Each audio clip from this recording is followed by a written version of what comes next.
Welcome to Founders Future, a podcast powered by Closers.io, where we dive into the journeys of innovative entrepreneurs and explore the road ahead of them and their companies. I'm your host, Olivia Salmons, and in each episode we'll uncover the stories behind impactful ventures, the challenges faced along the way, and the strategies driving their future growth. Today, I'm very excited to be joined by Tracy Enos, LinkedIn strategist and founder of Linked Acceleration. Tracy works with entrepreneurs and companies to help them turn LinkedIn into a powerful revenue channel, focusing on lead generation, authority building, and creating real business opportunities. Her approach goes beyond vanity metrics and focuses on what actually drives results: relationships, conversations, and conversion. Tracy, welcome to Founders Future. Thank you so much for joining me here today. Hi, Olivia. I'm really excited to be here, and thank you for inviting me. No, it's a pleasure to have you here, and I'm very much excited to dive in and learn a little bit more about your journey. So, Tracy, with all of my guests, I do actually like to start at the beginning. So if you don't mind briefly taking me back to what it was you was doing before you started Linked Acceleration, and then from there, what was the motivation behind it? So I started on LinkedIn in 2009. So long time ago, but I really didn't start using it till 2011. And at the time I was still in real estate when I was, doing LinkedIn. It was during the financial crisis of the Obama, our past president, Obama years. And I was doing mortgages too. So I worked for a bank and they didn't get bailed out by the government. So another company came in and bailed them out, bought them up, and then fired all of us. So I was out of a job. So that was 2008. So I still had real estate, though. I was a mortgage broker. And so I moved up to Kansas City and was managing broker of a real estate company. And we did 90% of our business was foreclosures. We did Fannie Mae and Freddie Mac foreclosures. So, yeah, they kept us busy, I will say. But then when the market changed and things started improving, she closed up shop and then moved us to Keller Williams and wanted me to be her buyer's agent and then double dip on my commissions. And I told her she'd go fly a kite. So Polite way. it was very polite. Yeah. I did say a few choice words. I swear like a sailor, so I'm going to try not to. But Feel free if you need to. but and so I'd always had that entrepreneurial spirit, and so I was in some, chamber. I was a member of chamber and a couple networking groups, as vice president of one of the local networking groups. And I started my digital marketing journey. So I created a digital marketing agency. But while I still, I was still doing like other kind of odd job kind of stuff. And I started working for a company called SGN Nutrition. And I found the job on LinkedIn. And so within 2 or 3 months, I went from the lead in Kansas City in charge of like 7 stores to regional manager to 83 stores in 7 states. I was busy. Yeah. And so while in the background, I think it's called a side gig. That was before side gigs were popular. Like today, that's like all the buzzword now is side gig. So while everybody out was partying after their days were done, I was talking to my kids and then I played in LinkedIn and that's what I did. And so I wanted to build this digital marketing agency with like the social media, like doing branding for like building out Facebook. This is when Facebook was still super popular. Facebook business pages. I hadn't really thought about LinkedIn quite yet, but I was playing in it. And in 2012, I purchased a course by that's going to escape me because I just mentioned it. Lewis House, that's his name. It was like a $97 course called Linked Influencer. And I read his book and we were, connected on LinkedIn. And this is when you could connect with really big, influencers, celebrities, and you can't do that now. And so I learned a little bit about him and I was like, okay, so let's start this business. I'm going to go get my digital marketing agency going and we're going to put it on LinkedIn, but I'm still going to go get clients through my local groups. Since I'd been local, I knew everybody, but I couldn't get clients at all. Like nobody in my own backyard. It was horrible. So I learned a little bit more from Lewis and I started going on LinkedIn. And my very first client was a client in Philadelphia, and he was a commercial roofer.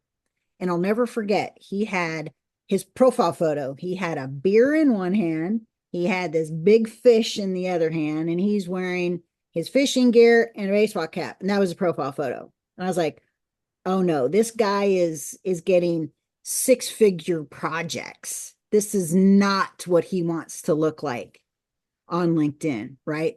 So we redid his profile, and that's how it started. I was just doing the branding stuff while I was still kind of working for SGN Nutrition. And then I got laid off from them in 2013. And so now I don't know what I'm going to do. And so it took, my sister she had an inoperable brain tumor, brain cancer, and she outlived her sentence by 2.5 years. It was wonderful. But she was starting to go downhill, and my sister-in-law called me and says, you need to come see Terry before she passes, or she doesn't know who you are or can't talk to you anymore. So it was day after Christmas. I flew into San Jose, and my sister gave me these dog tags, and it said, I'm possible. Instead of impossible, it was I'm possible. I still have those dog tags. And I started, because the summer before we had a family reunion, I was showing her some of my stuff, some of the clients doing their, the Facebook pages and some design and stuff. Right. My sister was an artist. She had her own art gallery in San Jose, and she liked my work. She says, keep doing what you're doing. You're doing great. And so, so we sat down. She was having her wine because she was finally able to drink wine, because before she couldn't drink the wine. And so she's drinking her wine, and I'm having my Moscow Mule, and we're just sitting down, and I kind of laid everything out to what I wanted to do. And she says, you just need to do it, because she knew I got laid off. She says, you just need to do it. Now I'm a single mom with 2 kids, so I'm scared out of my mind. Is this thing going to work? Am I going to go broke? That kind of thing. And I just took the plunge. I listened to her, and I took the plunge. And so that kind of started my journey. I mean, there's a lot more to that story, but that really Yeah. started my journey. I love that. That was like the snowball effect from there, which is really cool. And firstly, thank you so much for sharing that with me. Apologies on my end, but hopefully it kind of all snowballed into something really beautiful now, and you can take that with you. But you started on LinkedIn, which was very much like the infancy of the day, as you say. It was more of like a job sharing site than anything else. It was only later on in life. I even feel like throughout COVID, it wasn't really till it had its like big boom for where people realized they could use it in more of like a lead gen business mindset, as well as just looking for a job and connecting with the odd person. So that's really cool. You kind of saw the whole evolution of LinkedIn. So let's fast forward a little bit and see what the company looks like today, just so the listeners can have some context moving forward. So Tracy, when it does come to LinkedIn acceleration, at this point in, who would you say like is your ideal client? Like who is it that you very, very much love to work with the most? And then from there, how is it you help them? And how would you support them along their own journey?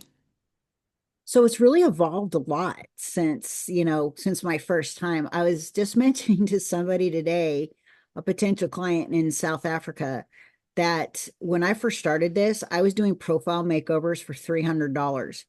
And I couldn't get anybody in my own city to take me out Yeah. on that. So I had to go to LinkedIn to find my clients.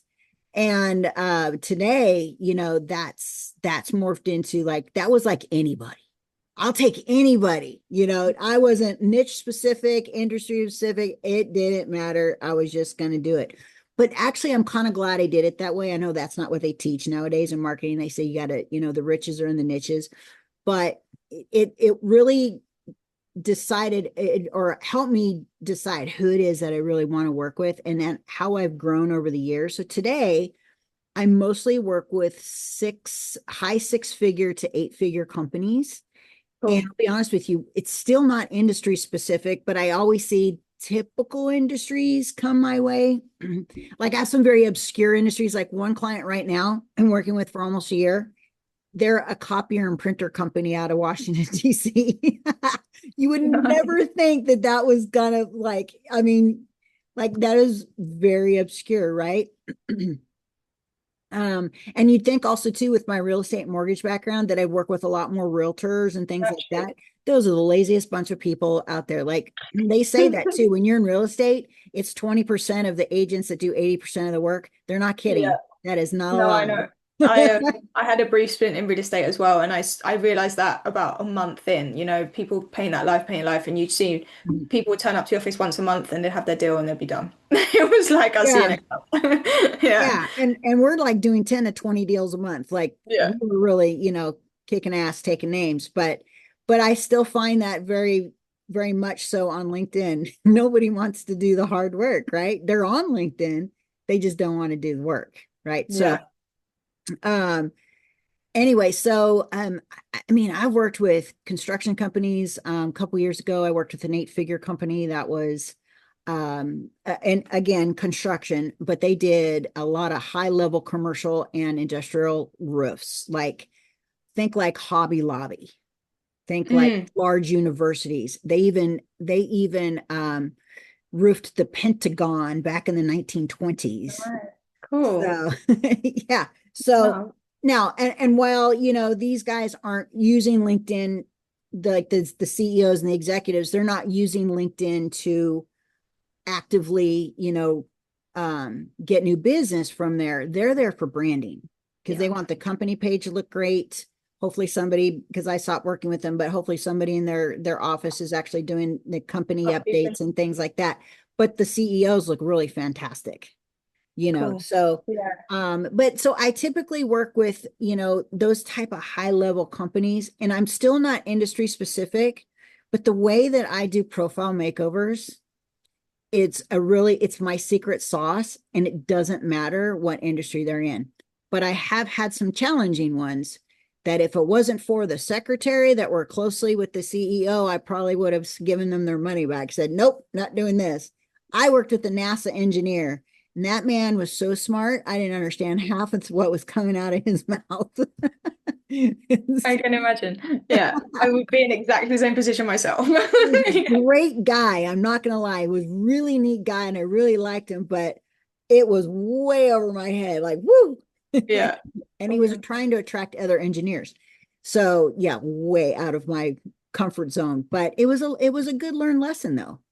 You Yeah, know. and I think obviously naturally, as you didn't have a specific ICP in industry, I suppose when you was coming through, it gave you all that experience across multiple places. So even now, you don't need to have to like so much challenge yourself into industries because you have that experience coming into it, and you can pretty much apply those and just kind of revisit old experiences within your mind, which is a pretty cool aspect.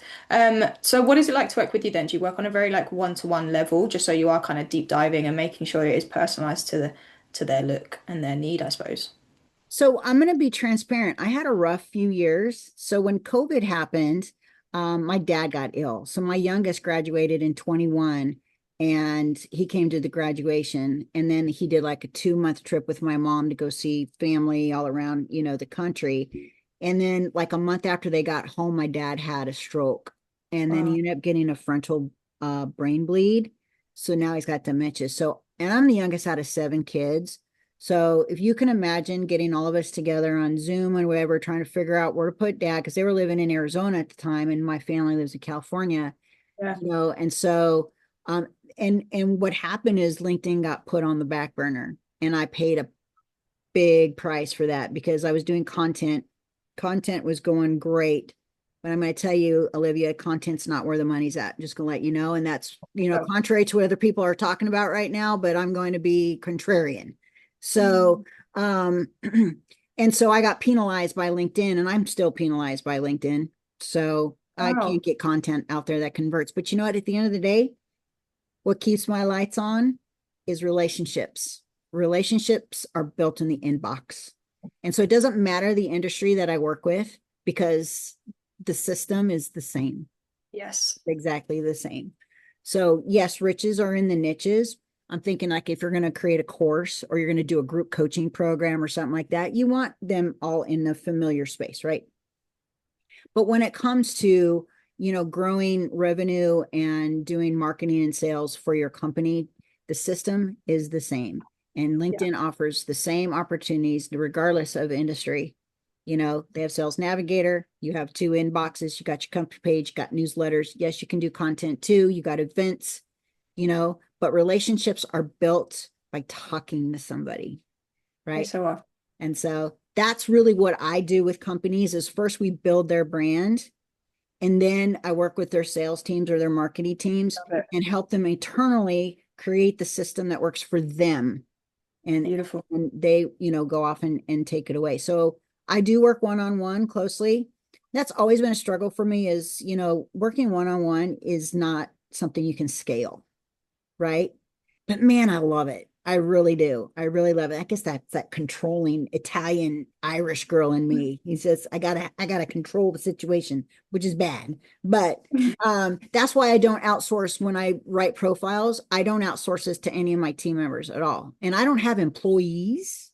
I'm just Mm-hmm. a solopreneur, but I have some team members that do some things. But when Cool. it's writing those profiles, it's all me. I just love working with my client. It's very intimate. But then I work with the team and then we do, calls and Zooms and things like that. Yeah. So but what I am finding, even after COVID, I got hit hard with COVID. And then after that, I got sick. So I had to back up there a little bit. I got sick and I found out in 2024, I started experiencing vertigo and dizziness. And it took about 5 months. And so I had to really scale my business down because I couldn't get on electronics because the motion would just Yeah. trigger, all these things. And I found out I had vestibular migraine. And so 3 neurologists, 2 NTs, an audiologist, 2 vestibular rehab therapists, and a bunch of different medications later, I'm 90% better. Good to hear it. So what I really learned is now I'm concentrating more on quality instead of quantity. Okay, cool. So very much choosing who you work with so you can put your time in wisely. Awesome stuff. And I Absolutely. love the fact that you are using, obviously teaching people how to use LinkedIn as a lead gen form and exactly the way you're doing it, getting in there, having conversations with people. A lot of the people just talk about fluff, as you say, content. Content means nothing. It's the same with followers. Followers don't really mean anything either. It's the conversations, it's the engagement you're having with people. How can we drive that needle and move it forward from there? One thing I'm very curious to find out as well, Tracy, is how you go about acquiring your own customers. Now, naturally, you've mentioned through obviously life challenges, you've had to kind of pull back a little bit and you're working very intentionally now with those people. So how do you go about finding those people? Like, what channels and methods are you using to find that right kind of It's person? all LinkedIn. So I'm All I'm LinkedIn. possibly working with a fellow. So during COVID, I was invited to go speak at EO Canada, but we couldn't travel because everything was shut down. And it was actually even worse in Canada than it was in the US because Yeah. Justin Trudeau like shut everybody down. Yeah. And so instead of me being their person, because when you speak at EO, Entrepreneurs Organization, it's in person and you're speaking Hmm. to 7-figure on up CEOs, right? Well, I had to do this virtually. So I did a 90-minute presentation. I couldn't see anybody's faces, nothing, no one. But I did it for all of EO Canada. So everybody from the West Coast in Vancouver to the East Coast in Ontario. And everything in between. And I landed a few clients, but then some clients had to bow out because they had physical businesses and those businesses were being closed. Well, now one just reached out to me where on LinkedIn. He goes, I saw you speak 6 years ago and you worked with my friend Todd Federley. Todd was my client for over a year and then he got shut down because he had local businesses. And he goes, he speaks highly of you. And I saw you, at the EO, and it's like 6 years later. He's like, and I want you to start working for my business. Well, so that stuff happens. But when I Yeah. started feeling better and I came back, you want to know what the secret sauce is? I started reaching out to everybody in my inbox that had an unread message.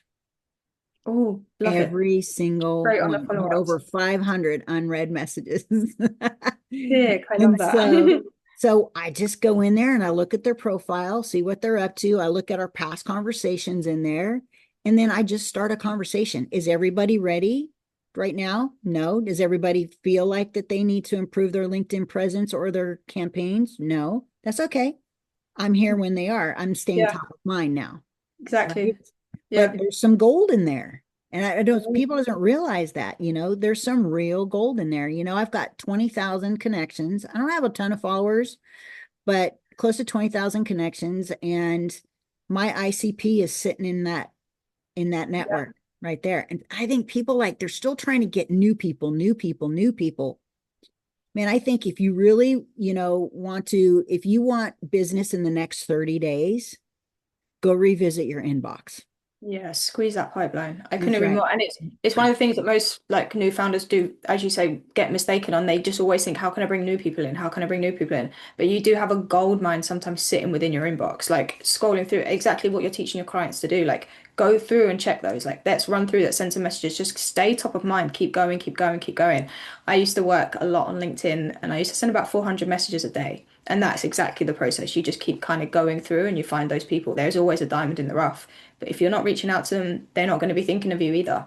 So let's move that needle however way we can. And I suppose, do you run any form of advertisements or anything across LinkedIn, or is it just very Nope. organic on your output? Nothing. Everything's always organic. In fact, I had a guy a few years ago. It was really bad. He was on Facebook and I'd sent him a message in LinkedIn. Well, he used that message for his Facebook ad campaign, trashing me. And one of my guys in my network sent me a message on LinkedIn and said, I think this is you. And I reached out to that, excuse my French, asshole and said, first of all, now you're doing an ad.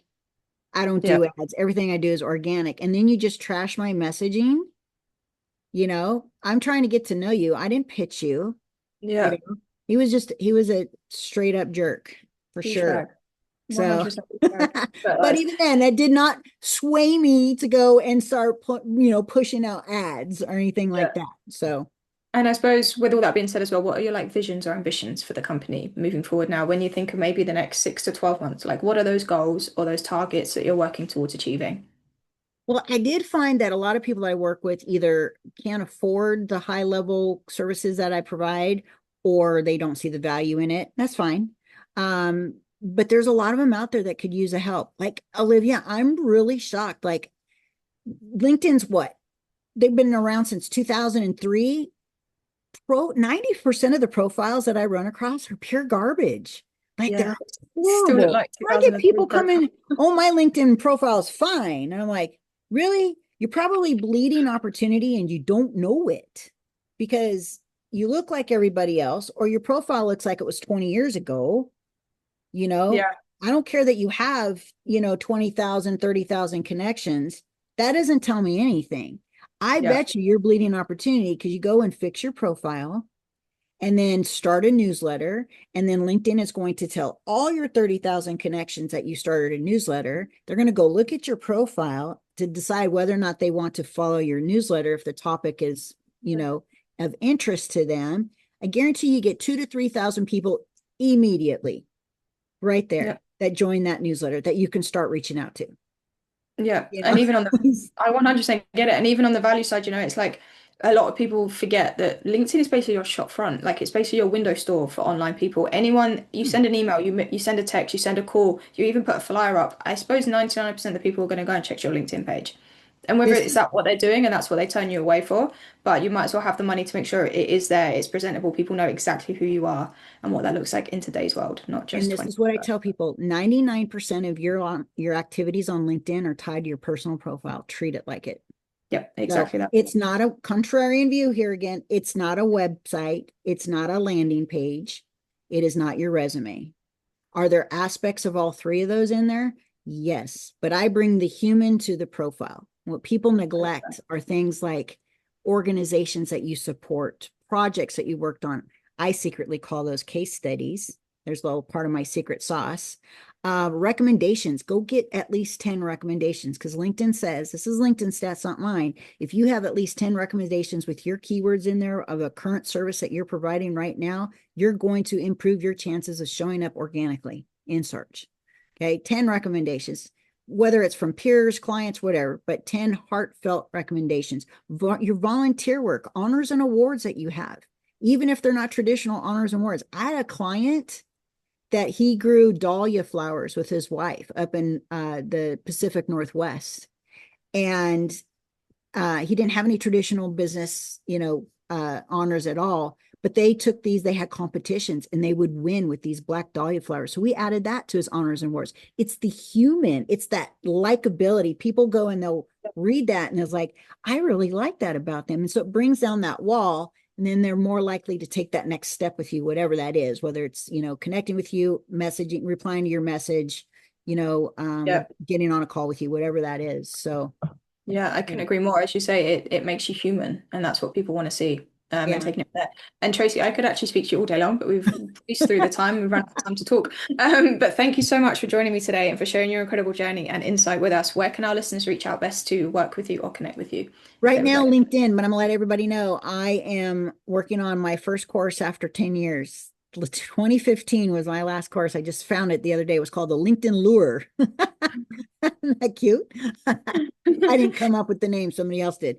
But and so my course is coming out in 4 to 6 weeks. It's all written out. I got all the bonuses and stuff there. Just got to finish recording the videos, and that's going to be on School, SKOOL, that school. Mhm. And right now, just connect with me on LinkedIn and just say, look, send me a private note or a DM and say waitlist. And we'll get you on the waitlist.